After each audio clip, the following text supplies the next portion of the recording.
जैसे अस्थि उठाते हैं, अस्थि फूल उठाते हैं, जो हार्ड जीव के, मनुष्य के, स्त्री या पुरुष के जला दिए जाते हैं, शरीर को अंतिम संस्कार कर दिया जाता है शरीर का, उसके बाद उसके कुछ कण हड्डियों के बच जाते हैं, उनको फूल बोलते हैं, अस्थि बोलते हैं। उनको वहां से उठाया जाता है उस राख से, और कहाँ डाल के आते हैं? गंगा में, दरिया में।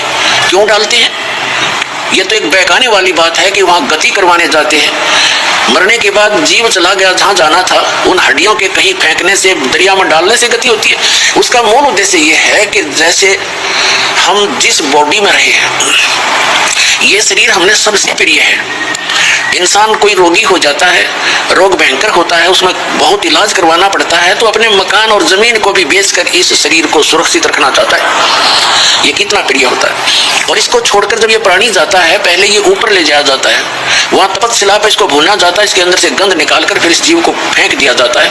ये आकाश मार्ग से आकर धर्मराज के दरबार में पंक्ति में खड़ा हो जाता है। इस प्रोसेस में इसको 10-12 दिन लग जाते हैं। इसलिए 13वें दिन ये वापस आ जाता है, जहां इसने गधा बनना है, कुत्ता बनना है, सूर बनना है या भूत बनना है, उस लाइन में फिर लग जाता है। तो ये प्रेत बन जाते हैं अधिकतर। भूत पूज कर भूत बनेंगे, तो हम सब भूतों की पूजा ही करते थे। तो प्रेत बनकर आता है कहाँ? अपने घर में।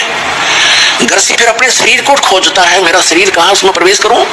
फिर वो वहां से चलता चलता जाता है, क्योंकि एक फिल्म सी बनी होती है, वो फिर वहां जाता है जहां उसका अंतिम संस्कार किया होता है। तो वहां अगर वो अस्थि नहीं उठाई जाती है, तो वो जीव उन अस्थियों को चिपक जाता, मेरी है, ये मेरी है, उनका चिपका रहता वहां पर। और उन्होंने, जिन गुरुओं को ज्ञान तो था नहीं, उन्होंने सोचा कि ये अस्थि अगर यहाँ से उठाकर और कहीं फेंक आवे, दरिया में डाल दे, तो ये उस प्रेत का हाथ ना लगे, वो यहाँ चिपक कर ना बैठे शमशान घाट में, यहाँ गांव में ना रहे, कहीं और चला जा। इसलिए उसको उठाकर उनकी अस्थियों को जल प्रवाह कर देते हैं। वहां डालने के बाद फिर इसको पता ही नहीं लगता वो कहाँ गई। इनका ये उद्देश्य होता है कि वो वहां से जगह छोड़ जावे, उनकी खोज में, उन गंगा किनारे धके खाता रहे। तो पुण्यात्माओं, ये अस्थि उठाने की ये प्रक्रिया यहाँ से चली है। और इसे उठाओ या ना उठाओ, ये कोई फायदा नहीं, उसमें कोई लाभ या हानि नहीं है उस जीव को जो चला गया शरीर को छोड़कर, बाद की क्रियाओं से।